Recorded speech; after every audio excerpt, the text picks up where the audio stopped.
மகர ராசியினருக்கு இந்த மாதம் எப்படி இருக்குன்னு பார்ப்போம். உங்களுக்கு 7ஆம் இடத்துல குரு உச்சமாகறார். அதனால் திருமண வாழ்வு ரொம்ப நல்லாயிருக்கும். இது வரைக்கும் வரன் பார்த்துட்டு இருக்கிறவங்களுக்கு வரன் கைகூடி வரும். நிச்சயதார்த்தம், திருமணம் முதலியன நடக்கிறதுக்கு பிரகாசமான வாய்ப்பு இருக்குது. ஏற்கனவே திருமணமாகி இருக்கிறவங்களுக்கு கணவன் மனைவி உறவு ரொம்ப நல்லாயிருக்கும். பொதுவாகவே எப்படின்னா அறிவு, செல்வம், நல்ல குணங்கள் உள்ள நல்ல வாழ்க்கை துணை அமைகிற வாய்ப்பு இருக்குது. அதனால் திருமண முயற்சி கைகூடுற நேரம் இது.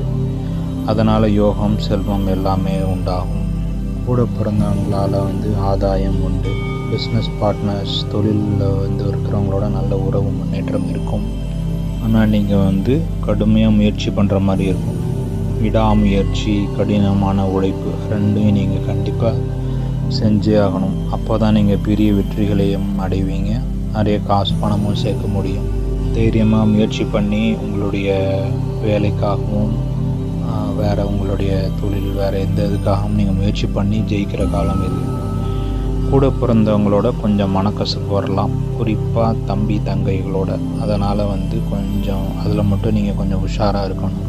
வெற்றி கண்டிப்பாக உண்டு, கிடைக்கும். ஆனால் அது கொஞ்சம் தாமதமாக இருக்கும்.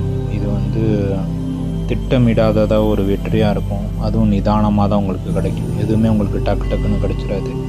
கொஞ்சம் கடுமையாக நீங்கள் முயற்சி பண்ணி உழைச்சி நிறைய எஃபர்ட் போடுற மாதிரி இருக்கும். அப்போ தான் உங்களுக்கு வெற்றி கிடைக்கும். திடீர்னு உங்களுக்கு பண வரவு அப்படிங்கிற மாதிரி இந்த மாதம் இருக்கிறதுக்கு வாய்ப்பு இருக்குது. பணம் சேர்க்கணுன்னு உங்களுக்கு ரொம்ப ஆர்வமாயிடும். அதுக்காக முயற்சியில் ரொம்ப தீவிரமாக பண்ண ஆரம்பிப்பீங்க. ஒரு சிலர் சட்ட விரோதமான செயலில் கூட எப்படியாவது பணம் சேர்த்தா போதுன்ற முயற்சியில் கூட இறங்கலாம். அந்த மாதிரிலாம் எதுவும் வேலை செய்யாதீங்க. சாமர்த்தியமாக பேசிய காரியத்தை சாதிக்கிற ஆற்றல் உங்களுக்கு இந்த மாதம் கொஞ்சம் அதிகமாகவே இருக்கும். பார்த்து அதை யூஸ் பண்ணுங்கள். திடீர்னு குடும்ப உறுப்பினர்களோட கருத்து வேறுபாடுகள், சின்ன சின்ன வேறுபாடுகள் வரலாம்.